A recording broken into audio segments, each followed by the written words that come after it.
Shalom teman-teman TBJ yang luar biasa. Bagaimana kabar kalian hari ini? Mari kita saksikan video yang menarik berikut ini. Dia tidak pernah menebus dosa manusia, tidak pernah.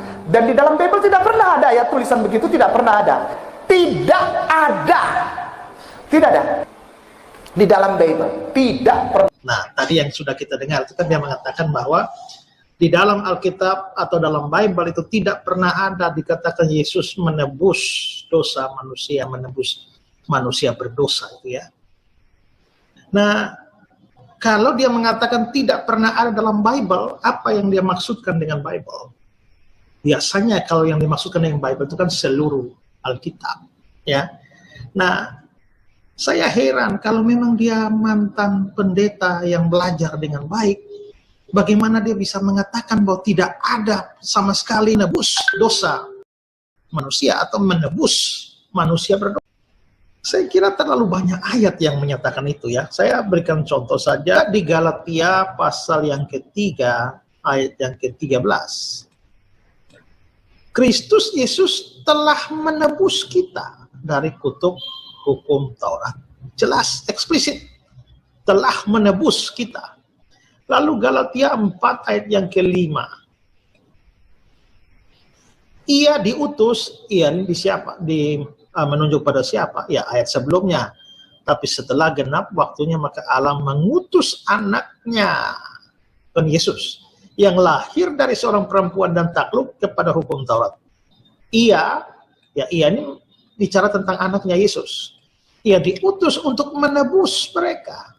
Jadi jelas bahwa menebus itu ada. Lalu surat Ibrani ya, pasal yang ke-9 ayat yang ke-15.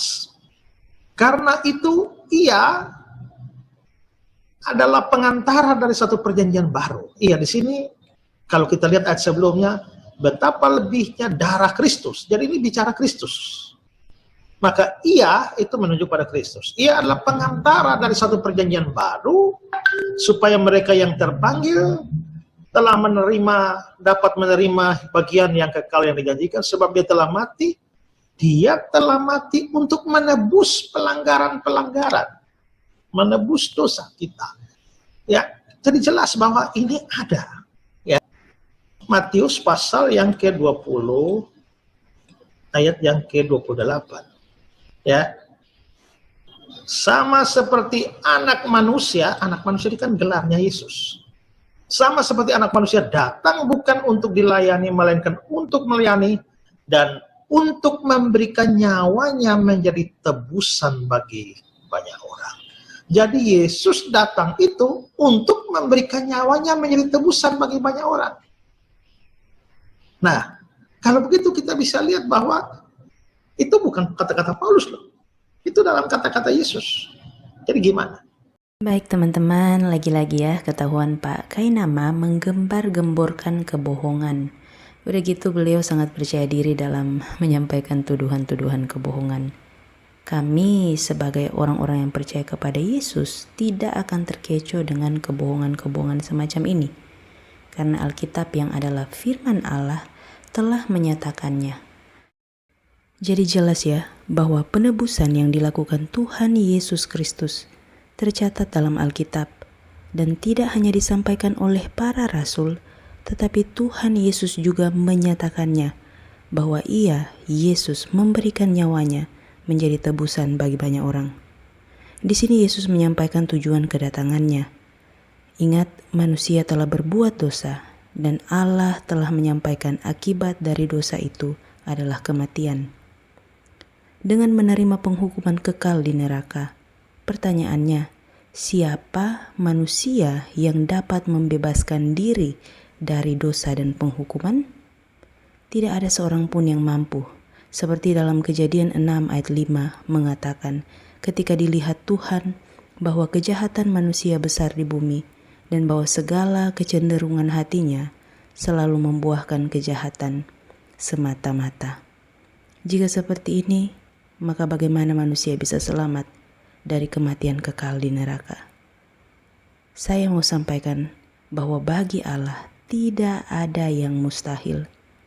sehingga Allah mengutus Yesus Sang Firman untuk menyelamatkan manusia dari kematian kekal. Yesus Sang Firman menjadi manusia. Darahnya tercurah sebagai kurban untuk menghapus dosa manusia. Bahkan ia telah mengalahkan kematian kekal dengan kebangkitan Yesus. Sehingga setiap orang yang percaya kepada Yesus sebagai Tuhan dan Juru Selamat, ia tidak akan binasa, melainkan memperoleh hidup yang kekal. Teman-teman, inilah yang Allah telah kerjakan dalam kehidupan kita. Ia sangat mengasihi umat-Nya, sehingga ia mengutus Sang Firman untuk kita, untuk keselamatan kita. Jadi, mari percaya kepada Dia. Terima Dia di dalam hidup kita sebagai Tuhan dan Juru Selamat. Terima kasih untuk teman-teman yang sudah mendukung channel ini. Tuhan memberkati kita semua. Shalom.